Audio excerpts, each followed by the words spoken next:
Good morning, everybody, and happy Columbus Day. I hope you're enjoying a nice long weekend. The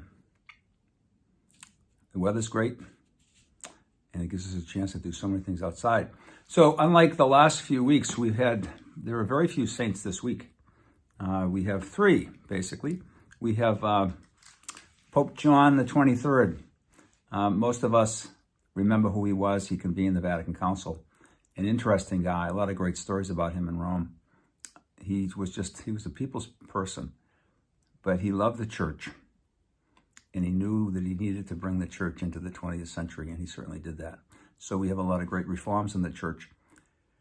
And the reforms are basically getting back to the basics. And one of the big calls, of course, during that council, and followed up by Pope Paul VI, was evangelization, which we're all about. And then at the end of the week, we have St. Callistus, a pope from the early church.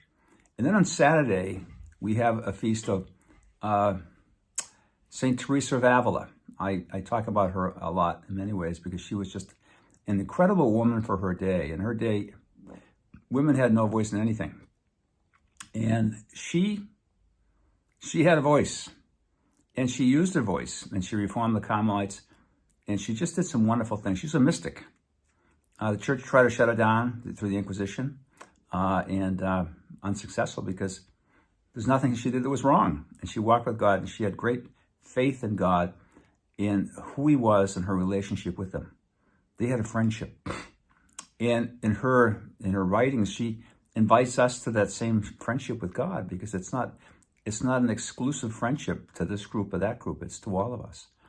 And so she's inviting that. And one of her great sayings that I talk about all the time, and I think it's so apropos for most of our lives: if it ain't one damn thing, it's another. And that certainly fits all of us.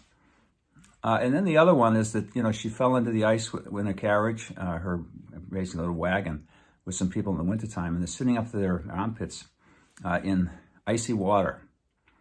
And she just looks up to heaven, and she shakes her fist up at heaven and says to God, "If this is the way you treat your friends, no wonder you don't have many."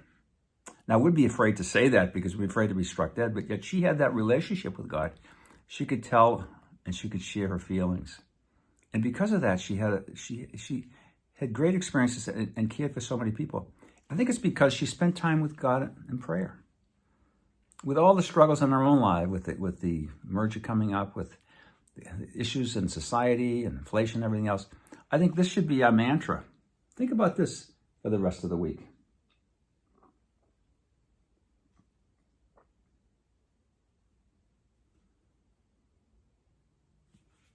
Be still and know that I'm God. It can make all the difference in the world. God bless, and have a great week.